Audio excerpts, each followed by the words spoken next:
मरचू जंगल से लकड़ियां काटकर बाजार में बेचने गया, लेकिन उसे लकड़ियों के अच्छे दाम नहीं मिले। इस पर मरचू ने कहा, अरे भैया, इतने कम पैसे, इन पैसों में तो 2 वक्त का खाना भी नहीं मिलेगा। आप मुझे बहुत ही कम पैसे देते हैं। मैं इतनी मेहनत से लकड़ियां काट कर आता हूँ, लेकिन उनके पैसे मुझे बहुत कम मिलते हैं। भैया, तुम्हारी लकड़ियां होती ही इतनी कमजोर हैं कि मैं इससे ज्यादा पैसे नहीं दे सकता। तुम्हारी लकड़ियों के बस इतने ही पैसे बनते हैं। अरे भैया, कुछ ज्यादा कर दो ना। वो क्या है ना कि इन पैसों का तो कुछ भी नहीं आता। मैं अपनी जिंदगी कैसे गुजारूंगा? भैया, तुम जाकर अच्छी लकड़ियां लाओ, तभी इन लकड़ियों का अच्छा दाम मिल पाएगा, वरना इन लकड़ियों का तो यही दाम है। ये सुनकर मरचू बहुत ज्यादा परेशान हो गया और पैसे लेकर किराने की दुकान से सामान खरीदकर घर आ गया। घर पहुंचते ही मरचू की पत्नी सीता ने कहा, अरे जी, सामान ले आए आप? हाँ जी, सामान ले आया हूँ। सीता के चेहरे पर खुशी छा जाती है, लेकिन जब उसने सामान देखा, जी, इसमें तो बहुत थोड़ा सामान है। हाँ सीता, मुझे पता है कि यह सामान बहुत थोड़ा है, लेकिन मैं क्या करूं? मेरे पास जितने पैसे थे, मैं उतने का ही सामान लेकर आ गया हूँ। इस तरह हमारा गुजारा कैसे हो पाएगा जी? आपको तो पता ही है कि हम कितनी मुश्किलों से गुजारा करते हैं। हाँ हाँ, मुझे पता है, लेकिन मैं कर भी क्या सकता हूँ? मेरे पास इतने पैसे ही नहीं कि हम एक अच्छी जिंदगी गुजार सकें। इतनी मेहनत कर रहा हूँ, लेकिन फिर भी मेहनत का फल नहीं मिल रहा। इतनी मेहनत से अच्छी लकड़ी काट कर आता हूँ, लेकिन मुनासिब दाम नहीं मिलता। मैं तो बहुत परेशान हूँ। क्या करूँ? कहाँ जाऊँ?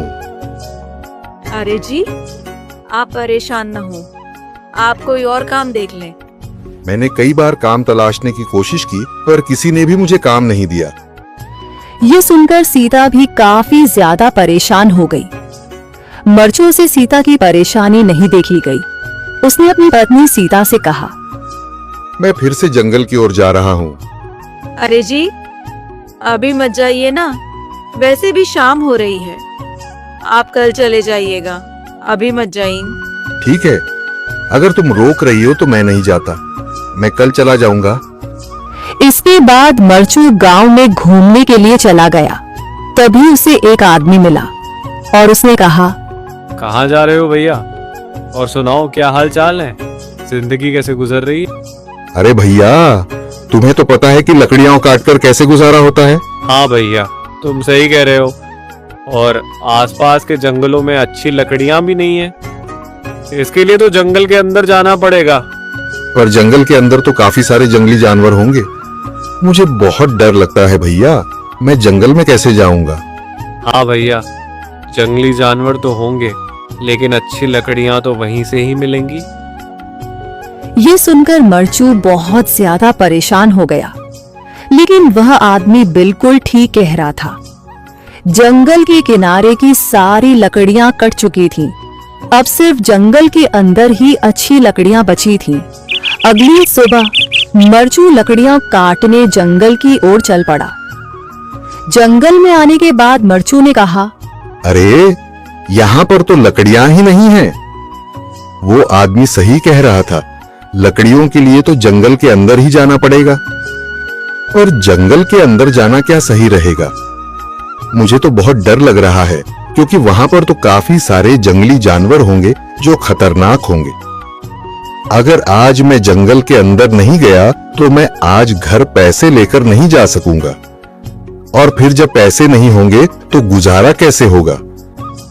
मरचू जंगल के बाहर खड़ा सोचता ही रहा और फिर उसने सोचा, अरे, यहाँ पर भी कोई मजबूत पेड़ दिखाई नहीं दे रहा जिससे मैं लकड़ियां काटकर घर ले जा सकूं। लगता है और अंदर जाना पड़ेगा। यही सोचकर मरचू जंगल के अंदर चला गया। अंदर जाने के बाद उसने इधर उधर पेड़ देखे, पर उसे कोई भी अच्छा पेड़ दिखाई नहीं दिया। यह सोचकर मरचू जंगल के और अंदर चला आया।